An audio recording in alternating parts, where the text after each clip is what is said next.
Bismillahirrahmanirrahim. Assalamualaikum warahmatullahi wabarakatuh. Waalaikumsalam warahmatullahi wabarakatuh.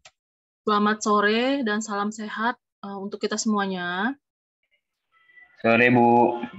Sebagaimana kesepakatan kita di pertemuan sebelumnya, hari ini adalah presentasi penerapan kalkulus diferensial terhadap aspek teknik lingkungan. Sambil menunggu teman-temannya yang lain bergabung, silahkan yang sudah bergabung duluan, itu Novit, Ahmad Bafadil, dan Kalista. Silakan siapa yang mau duluan share untuk tugasnya, disilahkan. Kita random aja karena udah telat mulainya dan digeser oleh mata kuliah kewarganegaraan ya jadwal kita ya. Silakan. Novit duluan, silakan.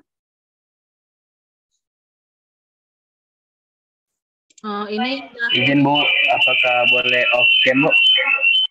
Oh iya, karena cuaca lagi kurang bagus, di tempat Ibu juga masih gerimis-gerimis, dan Ya, Bu, sinyal.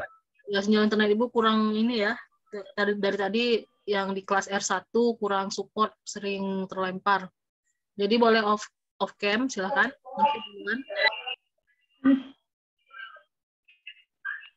Baik, Bu, terima kasih.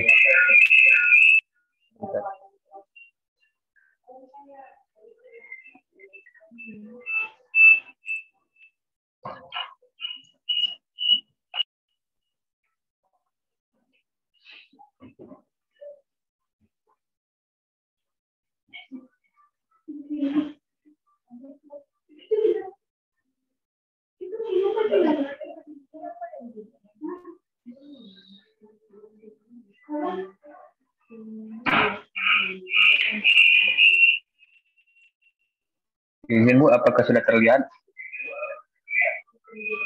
Sudah. Oh ya, sekalian Kalista tolong kasih tahu teman-teman yang lain agar segera bergabung ya. Baik, Bu. Oke, makasih Kalista. Maaf, Bu, sebelumnya saya izin scan QR code, Bu. Bentar. Karena saya belum.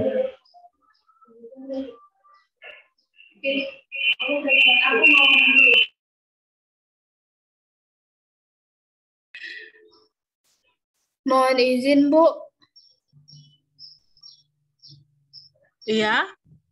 Ini yang di device Kalista ada 4 orang, Bu. Dikarenakan kami tadi habis mati lampu, jadi sinyalnya masih belum stabil. Jadi dalam satu device Kalista ini ada Kalista Devi Lestari, Besa Syahrani Ziadah, Meliana Yosepa, dengan Zananta Rahmadini. Apakah boleh, Bu? Boleh. Baik, Bu. Terima kasih, Bu. Oke.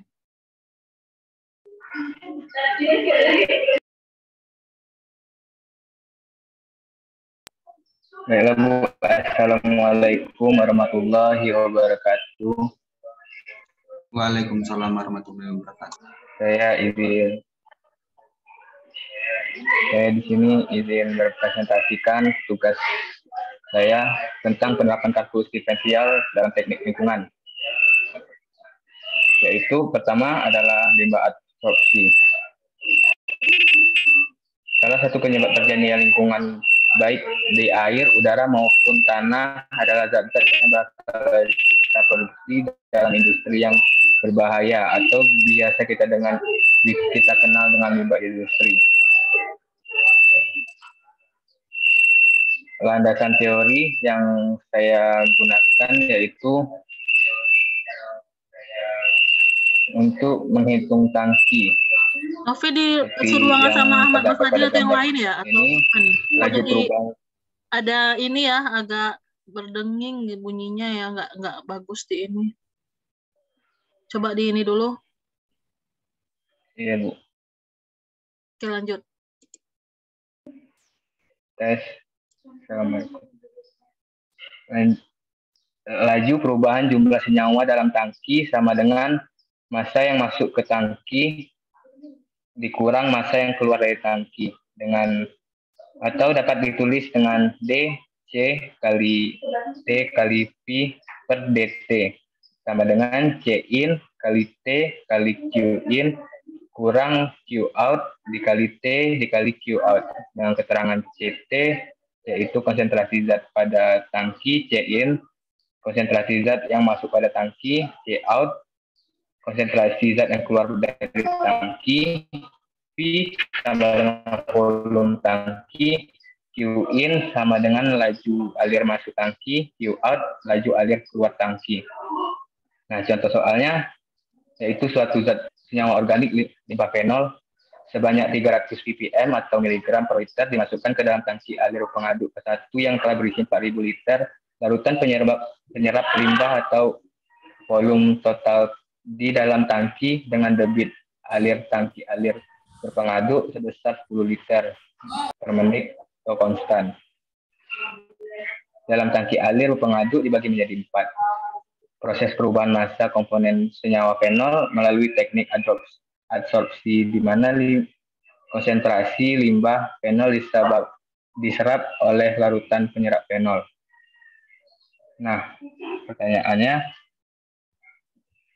yaitu bila ambang batas kadar fenol dikatakan aman bagi lingkungan berkisar 0,5 sampai 1,0 mg per liter berdasarkan PEP nomor 51 Men-LH garing 10 tahun 1995, maka besaran penurunan konsentrasi limbah yang diinginkan sebesar 99,66%. Artinya apabila konsentrasi fenol 1,02 ppm miligram per liter, maka perhitungan konsentrasi berakhir. Nah, dalam cara penyelesaiannya, kita mencari empat model tangki seperti gambar. Lalu melalui data tersebut kita memasukkannya ke dalam tabel seperti berikut. Lalu terbentuk model penentuan konsentrasi pada tangki CSTR yang disusun seri sebanyak N tangki, yaitu Cn sama dengan C0 T N-1 E pangkat min T per T per N-1 T N-1 aksen. T sama dengan PT per Q. P sama dengan PT per N. Berdasarkan model matematika yang telah dibentuk, maka diperoleh nilai konsentrasi akhir zat yang menurun sebanyak 99,6% dari konsentrasi awal dengan nilai waktu reaksi yang berbeda-beda dari tangki ke-1, 2, dan 3 maupun 4 berturut-turut, yaitu 2.281 menit, 1.550 menit, 1.268 menit, dan 1.114 menit. Bila dibandingkan antara keempat tangki tersebut, dapat disimpulkan bahwa semakin banyak tangki alir pengaduk yang semakin sedikit waktu reaksi yang dibutuhkan. Yang kedua yaitu persamaan diferensial parsial biasa orde 1 untuk menghitung jumlah bakteri. Soalnya yaitu jumlah bakteri dalam suatu kultur adalah 10.000, setelah 2 jam menjadi 40.000. Di bawah ini persyaratan perkembangan yang ideal menjadi berapa jumlah bakterial setelah 5 jam. Penyelesaiannya yaitu dengan menggunakan rumus dy per y sama dengan K kali dt. Pada saat awal T sama dengan 0, jumlah bakteri 10.000, Y sama dengan 10.000, sehingga dengan memasukkan nilai tersebut ke persamaan 2, 10.000 sama dengan K0 ditambah C.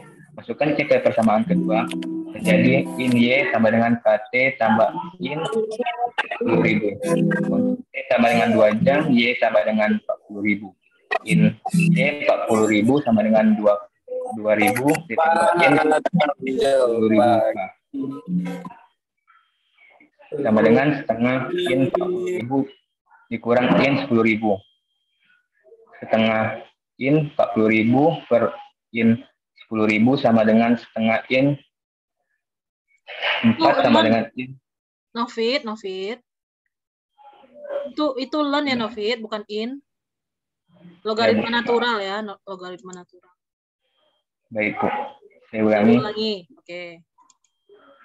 len Y dari awal, dari len Y sama dengan KT ditambah len 10.000, untuk T sama dengan 2 jam, Y sama dengan 40.000. Len Y 40.000 sama dengan 2K ditambah len 10.000 K, sama dengan setengah kali len 40.000 dikurang len 10.000, sama dengan setengah len 40.000 per len 10.000, sama dengan setengah len 4 sama dengan len 4 pangkat setengah. Len akar 4 dan hasilnya yaitu len 2. Masukkan persamaan. Lalu memasukkan ke persamaan 2 menjadi len Y sama dengan T len 2 ditambah len 10.000.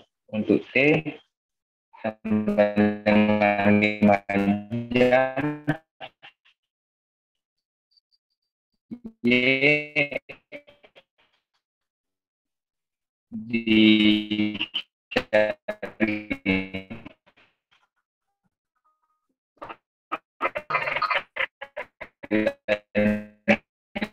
sama dengan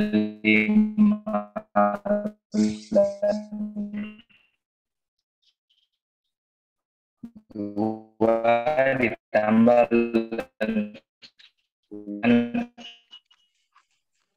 lennya itu 320. Assalamualaikum.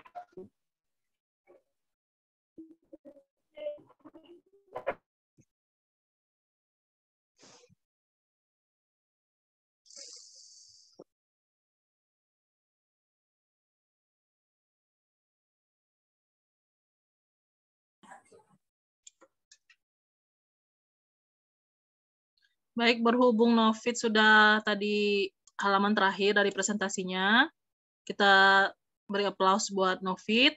Kita lanjutkan ke Kalista dan beberapa orang yang bersama Kalista. Setelah itu siap-siap Ahmad Bafadil ya. Yuk. Baru nanti kita random lagi.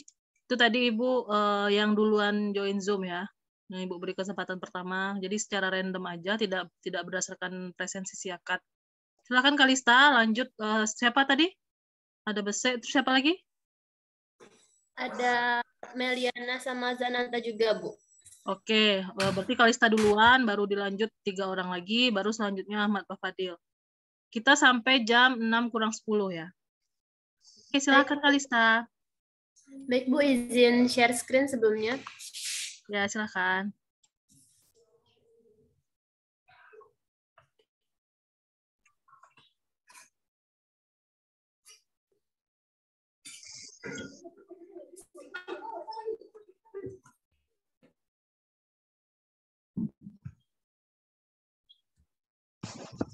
Mohon maaf, Bu, udah kelihatan belum itu screen-nya? Lagi loading kayaknya. Belum.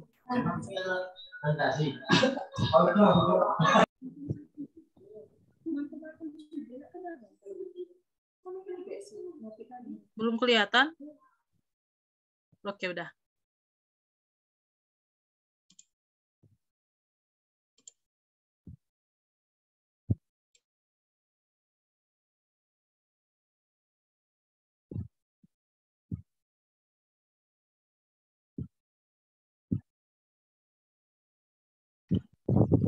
Baiklah, selamat sore Bu Bunga dan teman-teman semuanya. Sore Kalista. Perkenalkan, saya Kalista Devi Lestari dengan NIM F1GT21076. Baiklah, di sini saya akan mempresentasikan hasil kerja saya, yaitu mengenai penerapan diferensiasi suatu fungsi dengan dua variabel bebas. Penerapan diferensiasi suatu fungsi untuk menghitung kecepatan gerak benda. Dengan menggunakan diferensiasi suatu fungsi, baik suatu fungsi dengan satu atau dua lebih variabel bebas, dapat diterapkan untuk menghitung kecepatan sesaat gerak suatu benda. Langkah pertama, sebelum menghitung kecepatan gerak benda, kita harus mengetahui variabel-variabel apa saja yang mengalami perubahan dalam peristiwa atau kejadian tersebut. Selanjutnya, kita harus memodelkan kejadian tersebut ke dalam fungsi matematika. Setelah fungsi matematikanya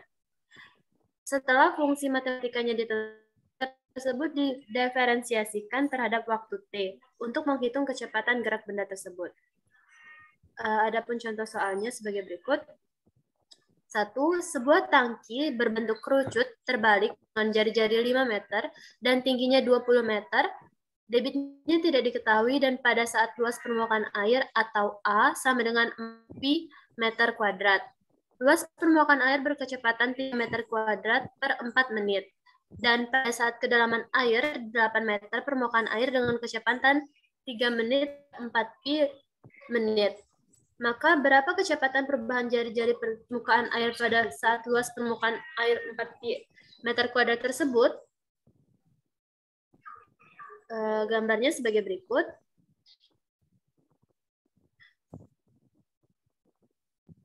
Untuk menyelesaikan soal tersebut, harus melibatkan dua rumus sekaligus. Langkah pertama menggunakan rumus yang kedua, yaitu dV per dt sama dengan dV kali dA per dA kali dt ditambah dV kali dH per dH kali dt. Untuk menghitung debit air, dan selanjutnya menggunakan rumus yang pertama, yaitu dV per dt sama dengan dV kali dr per dr kali dt ditambah dV kali dH per dH kali dt. Untuk menghitung dr per dt, pada saat luas permukaan air 4 pi meter kuadrat tersebut, dari soal diketahui bahwa dA per dt dengan A sama dengan 4 pi meter kuadrat sama dengan 3 meter kuadrat per 4 menit. dH per dt dengan A sama dengan 4 pi meter kuadrat sama dengan 3 meter per 4 pi menit. Yang ditanyakan yaitu dr per dt dengan A sama dengan 4 pi meter kuadrat. Dari rumus yang kedua didapat dV per dt sama dengan dV kali dA per dA kali dt ditambah dV kali dt dH per dH kali dt sama dengan, kita masukkan nilai yang diketahui bahwasanya 1/3 kali H dikali 3/4 ditambah 1/3 A dikali 3/4 pi sama dengan 1/3 dikali 8 kali 3/4 ditambah 1/3 kali pi meter kuadrat ditambah 3/4 pi sama dengan 3 meter pangkat 3 per menit.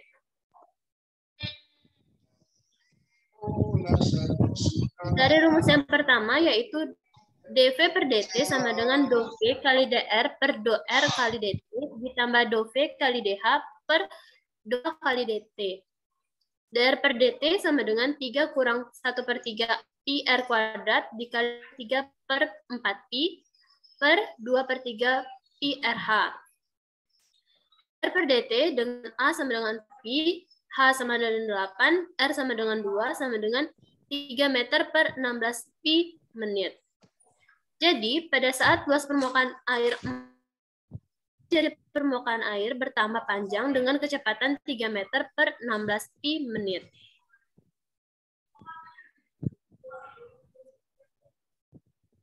Contoh kedua, penerapan diferensial terhadap perhitungan bakteri.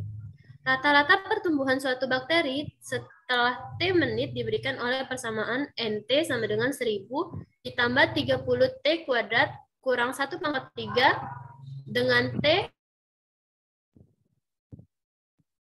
kan pertumbuhan bakteri tersebut. A pada saat menurun, B meningkat, dan C pada saat mencapai maksimum. Untuk melihat kapan pertumbuhan bakteri menurun, meningkat, dan maksimum pada saat T besar dari atau sama dengan 0, kurang dari atau sama dengan 20, dapat kita hitung dengan menggunakan turunan pertama. N aksen T dikali NT sama dengan 1000 ditambah T kuadrat dikali T pangkat 3. N aksen T sama dengan 60T dikurang 3T kuadrat. A. Bakteri menurun saat turunan pertama kurang dari 0. N aksen T kurang dari 0 sama dengan, kita masukkan nilai N aksen T-nya, 60T kurang 3T kuadrat. Kemudian kita turunkan, kemudian kita faktorkan T dikali 3T kurang 60. Itu dibalik ininya. Dipluskan. Iya, Bu. T-nya dipluskan. Yang T-nya dipluskan. Bukan difaktorkan ya. Yang ini ya, yang ini kan. Karena iya, T-nya jadi plus, jadi tanda pertidaksamaannya berbalik, baru difaktorkan. Ya, ulangi. Ya, kemudian kita balikkan 3T kuadrat kurang 60T, kemudian kita faktorkan. T dikali 3T kurang 60, kurang dari 0. Lebih dari 0 ya? Jadinya Iya, Bu, lebih dari 0. Sehingga T kurang dari 0 atau T besar dari 20. Jadi, bakteri menurun pada T kurang dari 0 atau besar dari 20. Sehingga untuk waktu kurang dari T kurang dari atau sama dengan 20 bakteri tidak pernah turun. B. Bakteri meningkat saat turunan pertama lebih dari 0. N aksen T besar dari 0. 60T kurang 3T kuadrat besar dari 0. 3T kuadrat kurang 60T kurang dari 0. Kemudian kita faktorkan. T kali 3T kurang 60 kurang dari 0. T besar dari 0 kurang dari 20. Bakteri meningkat pada T besar dari 0 kurang dari 20. Sehingga untuk waktu T besar dari atau sama dengan 0 kurang dari atau sama dengan 20, bakteri terus meningkat. C. Pertumbuhan bakteri maksimum. NT sama dengan 1000 tambah 30T kurang T pangkat 3. Kemudian ini kita turunkan. N aksen T-nya sama dengan 60T kurang 3T kuadrat. N aksen X sama dengan 0. 0 sama dengan 60T kurang 3T kuadrat. 0 sama dengan 1 dikali 60 kurang 3T. Sehingga T sama dengan 0 atau 2 sama dengan 20. T sama dengan 20. N turunan 2 kali T sama dengan 60 kurang 6T sama dengan 60 kurang besar dari 0. T sama dengan 0 pembuat minimum. N turunan 2 kali 20 sama dengan min 60 kurang dari 0. T sama dengan 20 pembuat maksimum. Saat T sama dengan 20, maka nilai NX maksimum. Karena N turunan 2 kali Z sama dengan 60 kurang 6T kurang dari 0. Atau bisa dengan membandingkan nilai NT saat T sama dengan 0 dan T sama dengan 20. Maka akan diperoleh maksimum saat T sama dengan 20. Sekian dari presentasi saya. Mohon maaf jika ada salah kata. Terima kasih. Baik, terima kasih Kalista. Kita beri aplaus buat Kalista. Lanjutkan ke C ya. Ya, Bu, lanjut ke B. Silakan.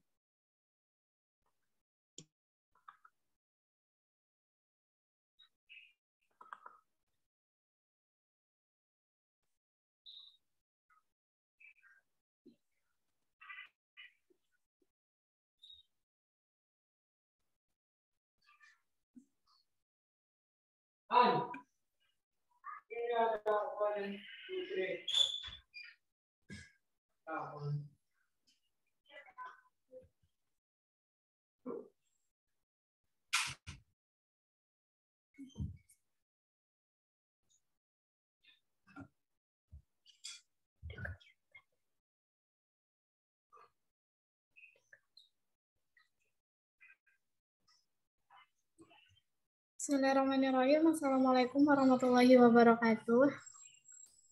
Bese, ini tolong di stop screen dulu. Waalaikumsalam. Terus di ini lagi, di share screen lagi, nggak kebuka itu.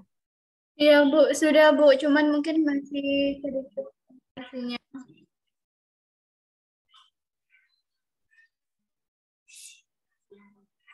Sedang loading, Bu.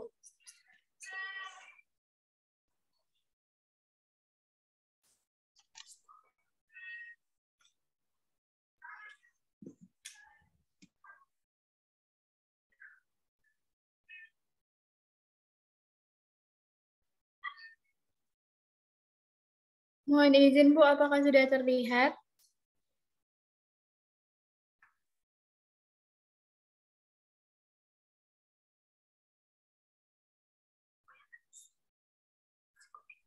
Ya. Baiklah, di sini saya akan menjelaskan terkait penerapan kalkulus diferensial dalam teknik lingkungan.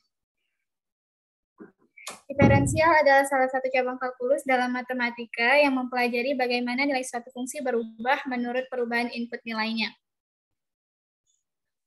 Yang akan saya jelaskan di sini yakni penerapan kalkulus diferensial dalam menghitung laju pertambahan air. Pada persamaan diferensial parsial yang memungkinkan untuk menghitung debit aliran dan kedalaman air sebagai fungsi dari ruang dan waktu. Permodalan fungsi matematika dari suatu kejadian atau peristiwa hanya ada dua variabel, yaitu variabel terikat dan variabel bebas. Misalkan sebuah tangki berbentuk terbalik dengan jari-jari bidang alas R dan tingginya H seperti pada gambar. Air dialirkan ke dalam tangki dengan debit tertentu. Dalam peristiwa ini, ada beberapa variabel yang mengalami perubahan, yaitu volume air yang semakin besar, luas permukaan air yang semakin besar, permukaan air yang semakin tinggi, dan jari-jari permukaan air yang semakin panjang. Jadi, terdapat 4 variabel yang mengalami perubahan dalam kejadian tersebut, yaitu volume, tinggi, jari-jari, dan luas permukaan air atau A. Keempat variabel tersebut dihubungkan oleh dua persamaan matematika, yaitu V sama dengan 1/3 Pi R kuadrat dikali H. Persamaan kedua yakni V sama dengan 1/3 dikali A dikali H. Persamaan tersebut lain merupakan rumus volume kerucut. Untuk rumus 1, variabel V terikat tergantung variabel bebas R dan H, sedangkan rumus 2, variabel terikat V tergantung variabel bebas A dan H. Jadi kedua rumus tersebut terdiri dari satu variabel terikat dan dua variabel bebas. Apabila rumus pertama V sama dengan 1/3 Pi R kuadrat dikali H didiferensiasikan terhadap variabel waktu T, hasilnya adalah dV per dt sama dengan dV per dr dikali dr per dt, ditambah dV per dh dikali dh per dt, di mana dV per dt adalah kecepatan perubahan volume atau debit, kecepatan perubahan volume, debit, R per dt adalah kecepatan perubahan jari-jari, dh per dt adalah kecepatan naiknya permukaan air, dV per dr adalah diferensiasi parsial dari variabel V terhadap variabel R, dengan menganggap variabel H konstan. dV per dh adalah diferensiasi parsial dari variabel V terhadap variabel H dengan menganggap variabel R konstan. Sehingga V sama dengan 2/3 V dikali R dikali H, dan dV per dh sama dengan 1/3 V dikali R kuadrat. Pi dikali R kuadrat. Sedangkan rumus yang kedua yaitu V sama dengan 1/3 dikali A dikali H didiferensiasikan terhadap variabel waktu T. Hasilnya adalah dV per dt sama dengan dV per dA dikali dA per dt ditambah dV per dH dikali dH per dt. Di mana dA per dt adalah kecepatan perubahan luas permukaan air, dV per dA adalah kecepatan diferensiasi parsial dari variabel V terhadap variabel A dengan menganggap variabel H konstan, dan dV per dH adalah diferensiasi parsial dari variabel V terhadap variabel H dengan menganggap variabel A konstan, sehingga dV per dA dengan 1/3 H dan dV per dH sama dengan 1/3 A. Dari kedua rumus tersebut yaitu yang pertama dV per dt sama dengan dV per dr dikali dr per dt ditambah dV per dH dikali dH per dt, dan rumus yang kedua dV per dt sama dengan dV per dA dikali dA per dt ditambah dV per dH dikali dH per dt. Jika diketahui dV per dt dan dH per dt, maka dr per dt dapat dihitung dengan rumus yang pertama, dan dA per dt dapat dihitung dengan rumus yang kedua. Dan yang kedua, dA per dt dan dH per dt, maka untuk menghitung dr per dt menggunakan rumus kedua dulu. Untuk mendapatkan harga dV per dt, selanjutnya menggunakan rumus yang pertama untuk mendapatkan harga dr per dt. Contoh soalnya yakni, sebuah tangki berbentuk kerucut terbalik dengan jari 5 meter dan tingginya 20 meter.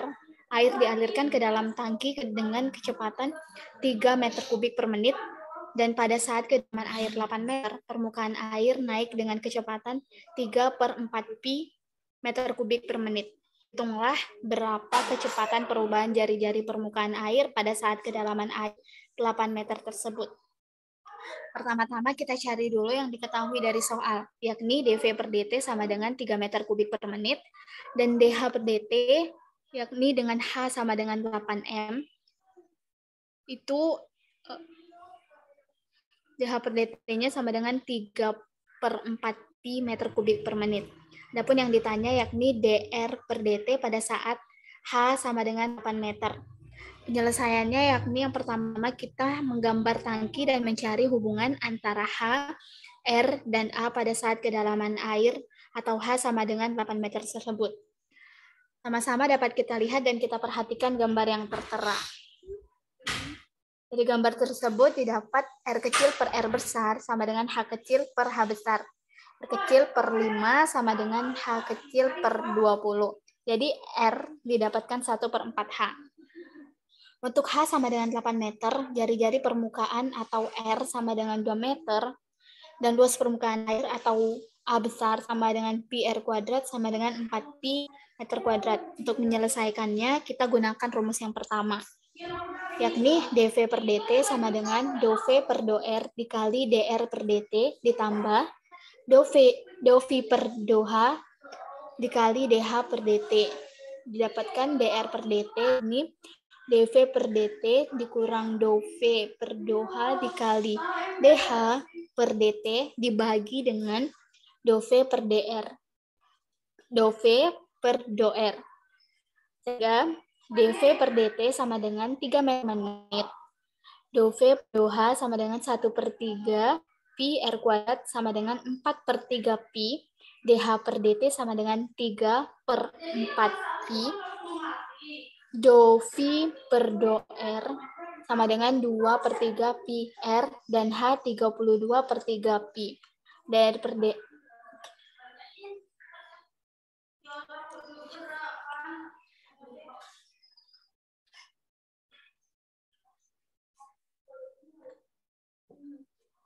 sehingga didapatkan dr per dt dengan H sama dengan 8 meter dan R sama dengan 2 meter, yakni 3/16 pi meter per menit.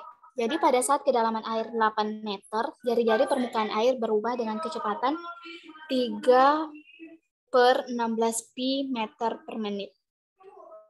Adapun contoh selanjutnya yakni contoh soal penerapan kalkulus diferensial dalam menghitung laju pertambahan air ketika wadah bocor. Soalnya yakni seseorang mengisi sebuah tabung berdiameter 10 cm dan tinggi 8 cm dengan laju tetap 30 cm kubik per detik. Tanpa disadari, tabung yang dia gunakan bocor, sehingga air keluar dari tabung dengan laju tetap 5 cm kubik per detik. Yang ditanyakan, hitunglah laju bertambahnya ketinggian permukaan air di tabung pada saat ketinggian air 4 cm. Dan yang kedua, berapa lama waktu yang dibutuhkan untuk mengisi tabung tersebut dari keadaan kosong hingga penuh. Penyelesaiannya yang pertama kita cari apa yang diketahui dari soal, yakni diameter tabung 10 cm, jari-jari alas tabung 5 cm. Untuk menjawab persoalan yang A, yakni misalkan H adalah tinggi permukaan air dalam tabung dalam cm, V adalah volume air dalam tabung dalam cm kubik. Laju yang diketahui, dV per dt sama dengan 30 dikurang 5 sama dengan 25 cm kubik per detik. Sehingga V sama dengan pi dikali 5 kuadrat dikali H. Didapatkan 25 pi dikali H, karena R sama dengan 5 konstan. dV per dt sama dengan 25 pi kali dH per dt, sehingga pada saat H sama dengan 4 cm, berlaku 25 sama dengan 25 pi dH per dt, sehingga didapatkan dH per dt-nya 1/pi cm per detik. Adapun penyelesaian dari persoalan yang B, yakni diketahui tinggi tabung ada 8 cm, laju naiknya tinggi permukaan air adalah 1/pi cm per detik, sehingga agar tabung penuh diperlukan waktu 8 pi detik. Terakhir, penerapan persamaan diferensial orde 1 dalam suatu pencemar pada danau. Dapat kita lihat ilustrasi fisiknya. Dari ilustrasi tersebut didapatkan persamaan dl per dt sama dengan rho in, f in dikurang L per V, f out. Adapun keterangannya yakni dl per dt merupakan laju perubahan pencemar dalam danau pada waktu L, V sebagai volume air pada suatu danau, F in sebagai volume aliran air yang masuk ke dalam danau dalam satuan liter, F out sebagai volume aliran air yang keluar dari danau dalam satuan liter, dan rho in sebagai konsentrasi pencemar yang masuk ke dalam danau dalam satuan gram. Adapun solusinya yakni LT sama dengan QT per PT ditambah E pangkat min P dikali T dikali T dikali C. Dengan syarat awal L0 sama dengan 0. Yakni dengan mensubstitusikan L0 sama dengan 0. L0 ke solusi umum L0 sama dengan Q0 per P0 ditambah E pangkat P dikali 0 kali 0 kali C. Didapatkan selanjutnya L0 sama dengan Q0 per P0 ditambah C, sehingga diperoleh C sama dengan Q kali T per P dikali T ditambah L0.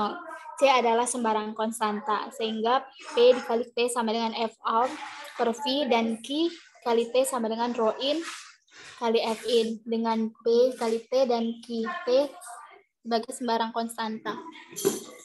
Demikianlah presentasi dan pemaparan dari materi saya. Lebih dan kurangnya saya mohon maaf, dan apabila terdapat kesalahan saya mohon maaf. Sekian, terima kasih. Wassalamualaikum warahmatullahi wabarakatuh. Waalaikumsalam warahmatullahi wabarakatuh. Terima kasih atas presentasi dari BC dan beri aplaus. Lanjut, Kalista siapa lagi? Meliana lagi, Bu. Oke, silakan.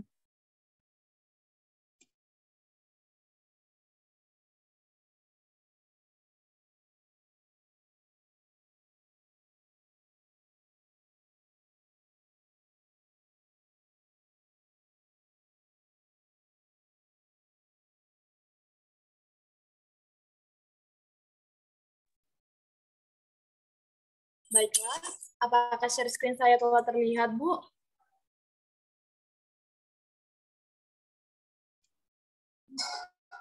Kalau Ibu biasanya Ibu buka dulu baru Ibu share ya, belum kalau misalkan masih dalam bentuk folder kayak gini. Nah, buka dulu filenya baru di-share. Nggak tahu kalau emang bisa kayak gitu ya. Mau langsung dari folder dibuka langsung di situ bisa.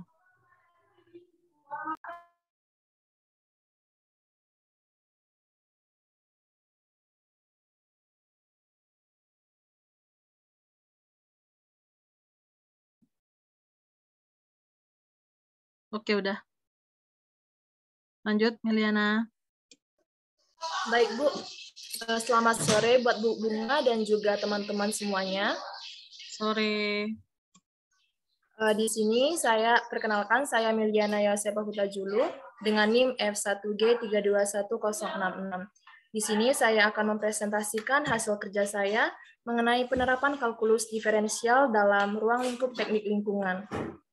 Yang pertama adalah penerapan kalkulus diferensial dalam menghitung besar debit air. Matematika sebagai alat bantu untuk memecahkan permasalahan dalam berbagai bidang disiplin ilmu mempunyai peranan yang sangat penting. Dalam perkembangan ilmu pengetahuan dan teknologi, matematika semakin banyak digunakan untuk mempermudah pemecahan masalah sebagai alat untuk mengambil keputusan ataupun perencanaan. Penggunaan matematika dalam berbagai disiplin ilmu dinamakan sebagai matematika terapan. Contoh matematika terapan ada antara lain penerapan kalkulus diferensial, yaitu mendiferensiasikan suatu fungsi dengan satu atau lebih variabel bebas, yang selanjutnya dinamakan penerapan diferensiasi suatu fungsi. Dalam diferensiasi suatu fungsi, jika semua variabel, baik variabel terikat maupun variabel bebas adalah fungsi dari waktu T, maka dapat diaplikasikan atau diterapkan untuk menghitung kecepatan gerakan benda, antara lain debit air. Dengan menggunakan diferensiasi suatu fungsi, baik suatu fungsi dengan satu atau lebih variabel bebas, dapat diterapkan untuk menghitung kecepatan sesaat gerak air. Maka pertama, sebelum menghitung kecepatan gerak air, kita harus mengetahui variabel-variabel apa saja yang mengalami perubahan dalam peristiwa atau kejadian tersebut. Selanjutnya, kita harus memodelkan kejadian tersebut ke dalam fungsi matematika. Setelah fungsi matematikanya ditentukan, fungsi tersebut didiferensiasikan terhadap waktu T untuk menghitung kecepatan gerak air tersebut. Baiklah, contoh soalnya adalah air dialirkan ke dalam bak atau tangki yang berbentuk silinder dengan R sama dengan 4 meter dan tinggi H sama dengan 30 meter dengan debit air sebesar 3 meter kubik per menit. Berapa kecepatan naiknya permukaan air dalam silinder tersebut? Penyelesaiannya adalah kita terlebih dahulu harus menentukan variabel-variabel yang mengalami perubahan. Dalam kejadian ini, yang mengalami perubahan adalah volume air dan tinggi permukaan air, sedangkan jari-jari permukaan air konstan. Diketahui, dV per dt sama dengan 3 meter kubik per menit. Yang ditanya adalah dH per dt. Penyelesaiannya, kita harus mencari volumenya terlebih dahulu. Volume sama dengan PR kuadrat H. Didiferensiasikan terhadap variabel waktu T, maka didapat dV per dt sama dengan PR kuadrat dH per dt. Kemudian dH per dt sama dengan 1 per PR kuadrat dikali dV per dt, sama dengan 1 per PR kuadrat dikali dV per dt, menghasilkan 1 per Pi dikali 4 kuadrat dikali 3, sama dengan 3 per 16 Pi meter per menit. Jadi, jika air yang dialirkan ke dalam bak penampung air dengan debit air 3 meter kubik per menit, maka permukaan air dalam bak naik dengan kecepatan 3 per 16 pi meter per menit. Baiklah, yang kedua adalah penerapan kalkulus diferensial dalam menghitung luas maksimum penampang talang air dalam kaitannya terhadap sistem pemanfaatan air hujan atau SPAH. Curah hujan yang tinggi di beberapa daerah di pedesaan kebanyakan terbuang mengalir begitu saja ke sungai. Bahkan tidak sedikit daerah yang mengalami banjir akibat hujan ini. Dalam rangka penyediaan air bersih di pedesaan yang memiliki curah hujan yang tinggi, dapat dikembangkan sistem pemanfaatan air hujan atau SPAH dengan layak dikonsumsi oleh masyarakat desa. Sistem pemanfaatan air hujan SPAH terdiri atas sistem penampungan air hujan dan sistem pengolahan air hujan. Penampungan air hujan dilengkapi dengan talang air, saringan pasir, bak penampung, dan sumur resapan. Talang air adalah sebagai tempat terkumpulnya air hujan yang jatuh dari atap bangunan dan mengalir melalui atap rumah untuk dialirkan menuju bak penampungan air hujan. Contoh soalnya adalah, dari selembar seng berbentuk persegi panjang akan dibuat talang air.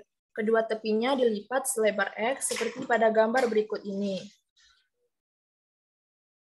Jika lebar seng tersebut adalah 40 cm, maka A. Berapakah luas penampang talang? Yang B. Tentukan ukuran penampang talang agar luas penampang talang maksimum. Penyelesaiannya adalah yang A. Lebar seng adalah 40 cm.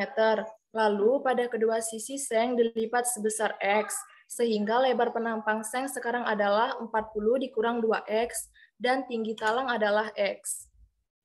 Seperti gambar yang telah disajikan. Yang dimaksud dengan luas penampang talang atau L adalah luas lantai talang dikalikan tinggi talang. Lx sama dengan 40 dikurang 2X dikali X, menghasilkan 40X dikurang 2X. Jadi, luas penampang talang adalah Lx sama dengan 40X dikurang 2X kuadrat. Yang B, untuk menghitung nilai L pada saat maksimum dari fungsi Lx sama dengan 40X dikurang 2X kuadrat, kita gunakan turunan pertama yaitu saat L aksen sama dengan 0. Lx sama dengan 40X dikurang 2X kuadrat. L aksen sama dengan 40 dikurang 4X. L aksen sama dengan 0. Kemudian kita substitusikan nilai L aksen yang nilai Lx dan X yang telah kita dapatkan, yaitu 40 dikurang 4X sama dengan 0. 4X sama dengan 40. Dan X sama dengan 10. Jadi, agar luas penampang mencapai maksimum, lebar lantai talang harus 20 cm dan tingginya 10 cm. Baiklah, demikian presentasi saya mengenai penerapan kalkulus diferensial dalam ruang lingkup teknik lingkungan. Apabila ada salah kata, saya mohon maaf. Sekian dan terima kasih.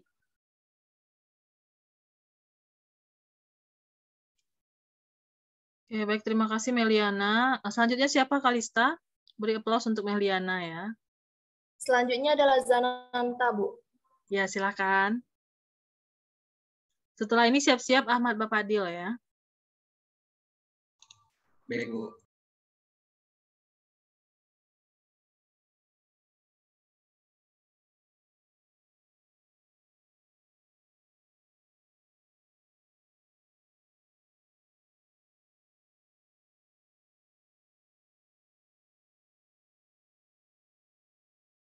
Apa sudah bisa kelihatan, Bu? Udah. Ya, Assalamualaikum warahmatullahi wabarakatuh. Nama saya Santana Dini dengan nomor NIM F1G3211068.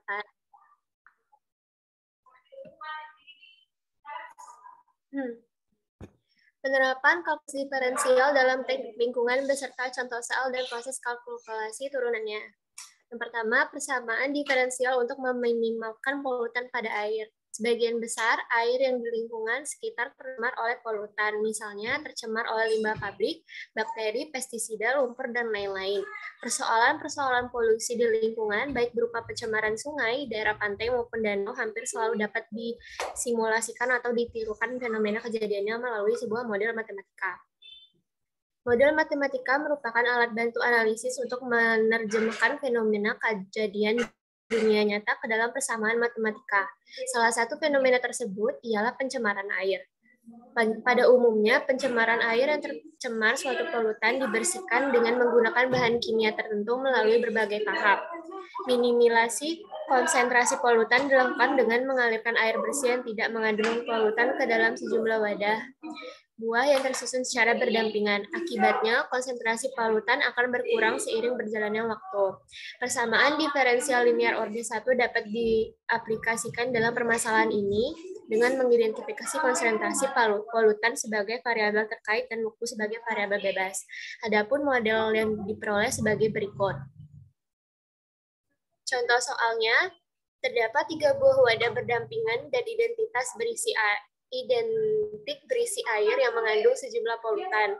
Volume sebuah wadah ialah 10 meter kubik. Wadah pertama, kedua, dan ketiga masing-masing memiliki konsentrasi sebesar 0,5 kg per meter kubik. Melalui wadah pertama dialiri air yang tidak mengandung polutan dengan debit 1 liter per sekon. Berapa lama waktu yang dibutuhkan agar konsentrasi polutan keseluruhan wadah dapat diminimalkan jika konsentrasi polutan yang dapat diterima dalam wadah sudah mencapai 0,01 kg per meter kubik. Tentukan pula jumlah air yang tidak mengandung polutan yang harus dialirkan ke dalam wadah agar konsentrasi polutan dalam wadah memenuhi 0,01 kg per meter kubik. Karena ada 3 wadah, maka nilai N sama dengan 3. Moda pertama diperoleh U1 dikali E pangkat min Q per VT. Didapatlah 1/2 E pangkat min 10 min 4. Wadah kedua diperoleh Q per V U1 TE pangkat min Q per VT ditambah U2 E pangkat min Q per VT. Setelah dimasukkan diperolehlah 1/2 kali 10 pangkat min 4 ditambah min 10 pangkat min 4T ditambah 1/2 E pangkat min 10 min 4T. Untuk wadah ketiga 1/2 Q kuadrat per V kuadrat U1 T kuadrat E pangkat min Q per VT ditambah Q per V U2 TE pangkat min Q per VT ditambah U3 E min Q per V T. Maka diperoleh 1/4 10 pangkat min 8 T kuadrat dikali min 10 pangkat min 4T ditambah 1/2 10 pangkat min 4T dikali min 10 pangkat min 4T ditambah 1/2 E pangkat min 10 min 4T. Untuk contoh kedua, yaitu persamaan diferensial dalam menentukan karakteristik larutan kimia di dalam limbah cair. Limbah cair merupakan kegiatan atau proses pengelolaan dari suatu industri yang bersifat cair. Keberadaannya merupakan polutan yang harus diolah dengan baik sehingga tidak melewati batas ambang muku yang telah ditetapkan. Reaksi kimia biasanya dapat berlangsung pada dua campuran zat, salah satunya yang lazim ialah contoh campuran dari larutan. Di alam, kebanyakan reaksi berlangsung di dalam air. Cairan tubuh, baik tumbuhan maupun hewan, adalah larutan yang terdiri dari berbagai zat. Jenis reaksi di samudera, danau, dan sungai juga melibatkan larutan. Kuantitas relatif suatu zat tertentu dalam suatu larutan disebut konsentrasi, sehingga konsentrasi merupakan faktor penting dalam menentukan cepat lambatnya suatu reaksi kimia berlangsung menggunakan persamaan diferensial dalam menentukan jumlah bahan kimia di dalam limbah cair. Contohnya, 2 buah tangki yang bervolume 20 liter, volume kedua 20 liter, A1 40 gram, A2 20 gram. C in sama dengan 4 gram per liter, R in sama dengan 3 liter per menit, R12 sama dengan 1 liter per menit, R21 sama dengan 4 liter per menit, R out sama dengan 3 liter per menit. Pada interval waktu delta T, perubahan jumlah garam di dalam tangki A ialah 12 ditambah 1/20 A kuadrat dikurang 1/5 A1 dikali delta T. Dengan analisis yang sama, perubahan jumlah garam tangki B pada interval waktu delta T ialah 1/5 A1 dikurang 1/5 A2 dikali delta T, sehingga diperoleh dA kuadrat per dt sama dengan 1/5 A1 dikurang 1/5 A2. Maka dipergunakanlah persamaan berikut, sehingga diperoleh X1 sama dengan E pangkat min T per 10, 1/2, dan X1 sama dengan E min 3T per 10, 1 min 2. Jadi, solusi umum X sama dengan AX adalah sebagai berikut. Setelah dicari nilai XP-nya, solusi umum untuk X sama dengan AX tambah B ialah sebagai berikut. Dengan menggunakan kondisi awal, yaitu A1 0 sama dengan 40, A2 0 sama dengan 20, diperolehlah X 0 sama dengan 40, 20, dan 2C1 sama dengan min 70, C1 sama dengan min 35, C2 sama dengan min 5. Sehingga diperolehlah solusi dari masalah nilai awalnya, yaitu sebagai berikut. Jadi, jumlah garam di dalam tangki A dan B setiap saat yaitu A1T sama dengan 80 dikurang 35E pangkat min T per 10 dikurang 5E pangkat min 3T per 10 per gram. 5E pangkat min 3T per 10 gram. A2T sama dengan 80 dikurang 70E pangkat min T per 10 ditambah 10E pangkat min 3T per 10 gram. Sekian presentasi dari saya akhiri. Assalamualaikum warahmatullahi wabarakatuh. Terima kasih. Waalaikumsalam warahmatullahi wabarakatuh. Terima kasih kepada Zananta yang telah mempresentasikan tugasnya, dan kita beri aplaus. Selanjutnya Ahmad Bapadil, silakan.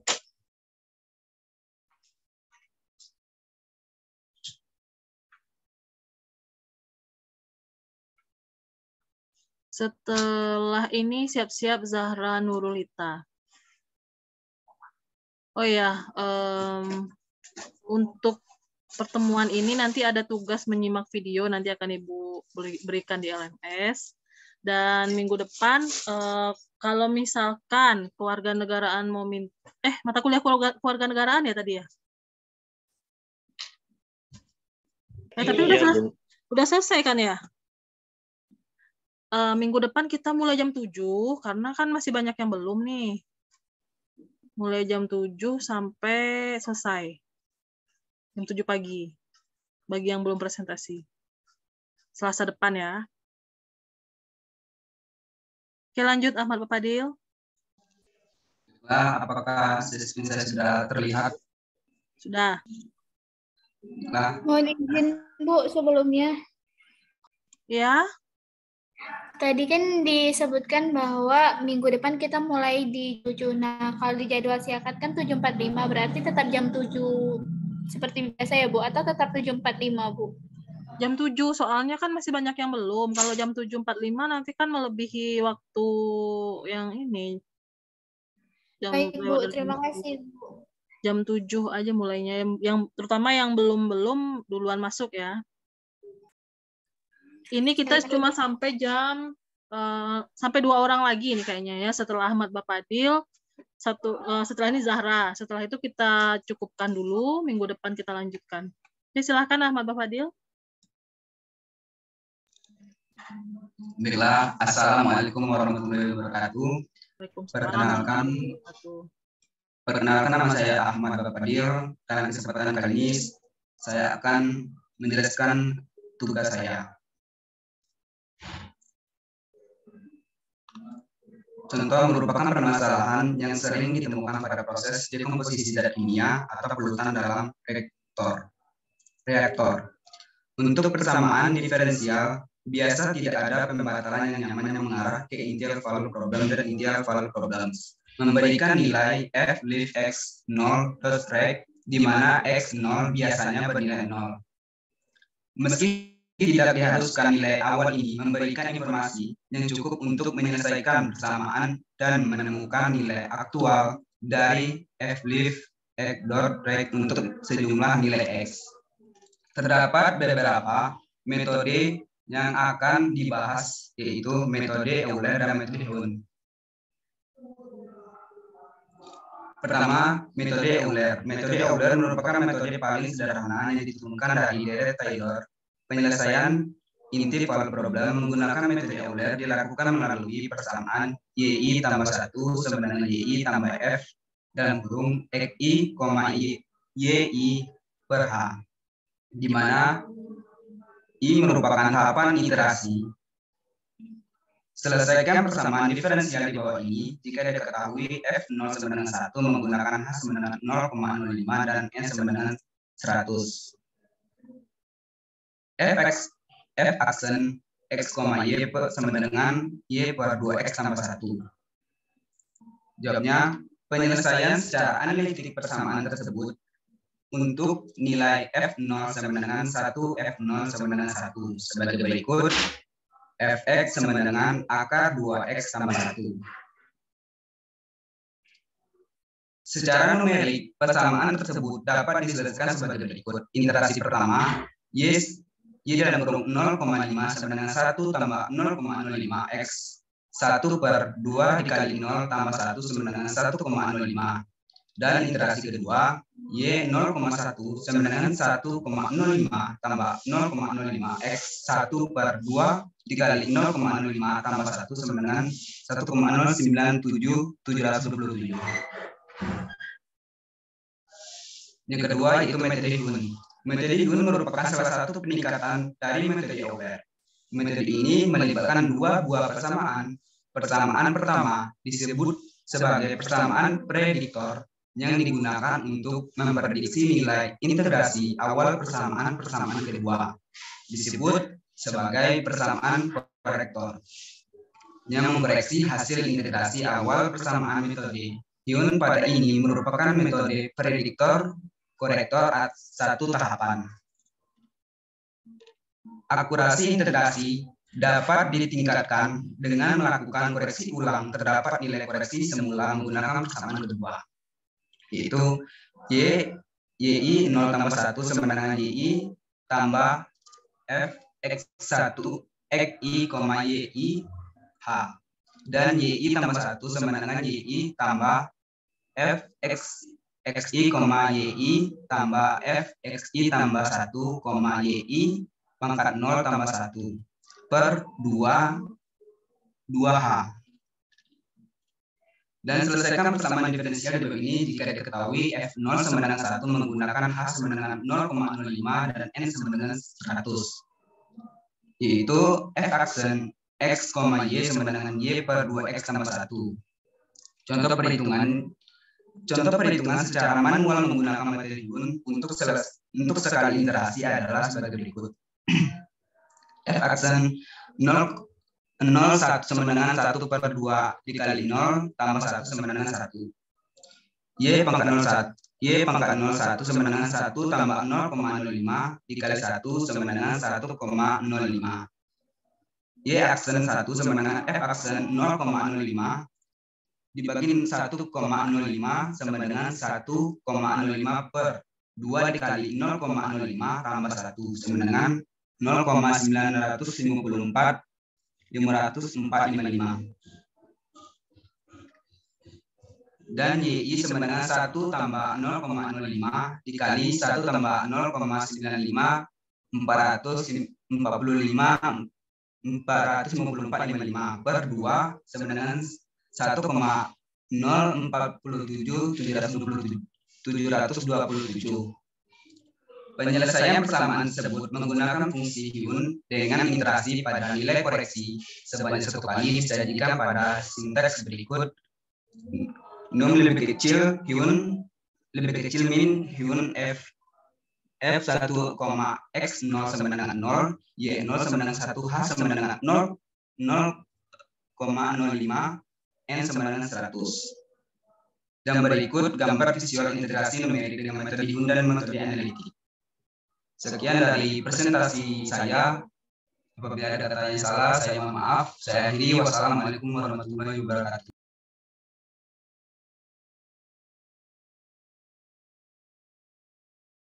Waalaikumsalam warahmatullahi wabarakatuh. Terima kasih kepada Ahmad Bapadil yang telah mempresentasikan tugasnya. Kita beri aplaus. Dilanjutkan dengan Zahra Nurulita. Silahkan.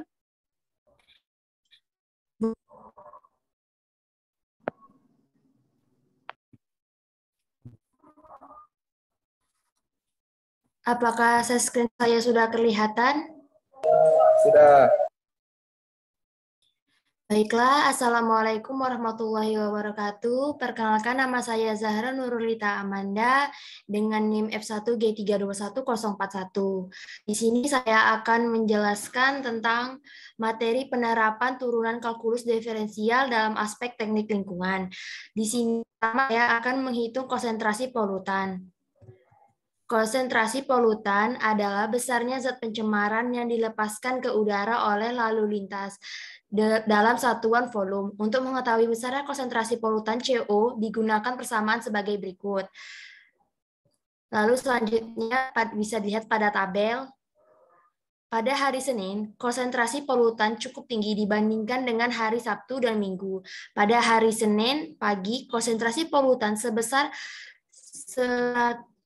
1009,03,06 meter kubik hari ini karena merupakan jam pulang sekolah untuk SD yang menimbulkan tarikan kendaraan yang cukup besar dan sering menimbulkan kemacetan sehingga konsentrasi gas CO cukup tinggi. Pada hari Senin siang, konsentrasi polutan CO sebesar 1557,07 meter kubik disebabkan pada saat ini merupakan jam pulang sekolah dan juga merupakan jam istirahat makan bagi pegawai atau karyawan. Ditambah lagi dengan banyaknya kendaraan yang parkir di sisi kiri dan kanan badan jalan sehingga kapasitas jalan menjadi berkurang.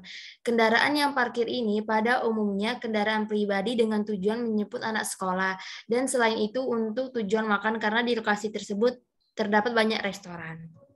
Tingkat kemacetan cukup tinggi yang berdampak pada tingginya gas CO yang dihasilkan oleh motor.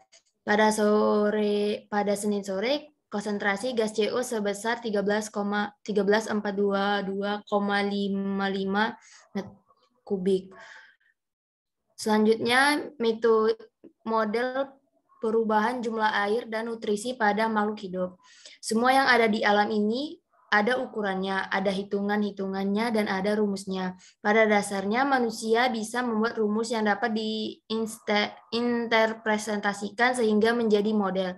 Penulis akan membahas persamaan diferensial biasa yang berkaitan dengan nutrisi dan air pada makhluk hidup. Dari hasil pembahasan diperoleh satu model jumlah air dan nutrisi pada makhluk hidup yaitu sebagai berikut.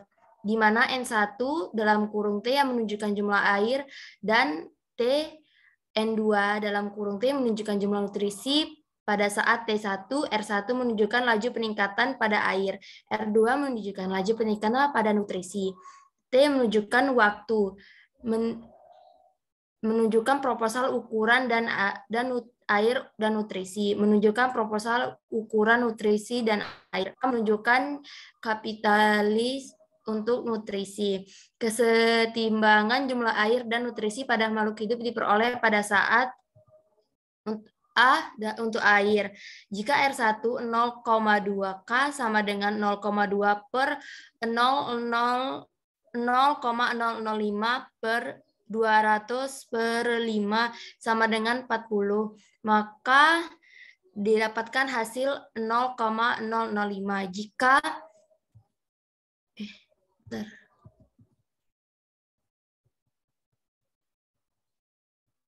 selanjutnya untuk nutrisi, jika R2 sama dengan 0,42 K2 sama dengan 0,42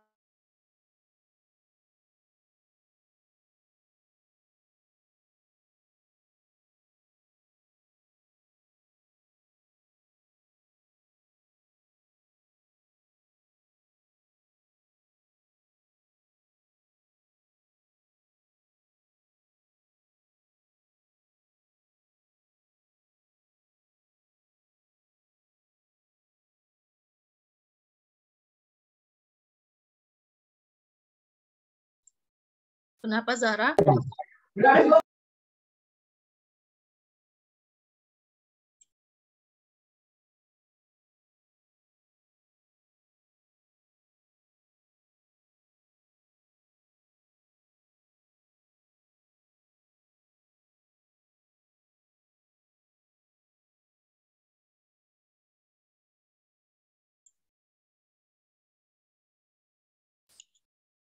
Baik, karena Zahra sepertinya gangguan sinyal, udah lembar terakhir juga tadi ya. Baik anak-anak semua, kita cukupkan pertemuan perkuliahan hari ini. Mohon maaf jika terdapat hal-hal yang kurang berkenan. Terima kasih atas kehadirannya. Kita ketemu lagi Selasa depan jam 7. Jam 7 itu maksudnya gini, jam 7 itu mulai presensi-presensi. 7.30 kita mulai kuliahnya. Oke, selamat sore. Selamat menunaikan ibadah sholat maghrib. Assalamualaikum warahmatullahi wabarakatuh. Waalaikumsalam warahmatullahi wabarakatuh. Terima kasih Bu. Ya.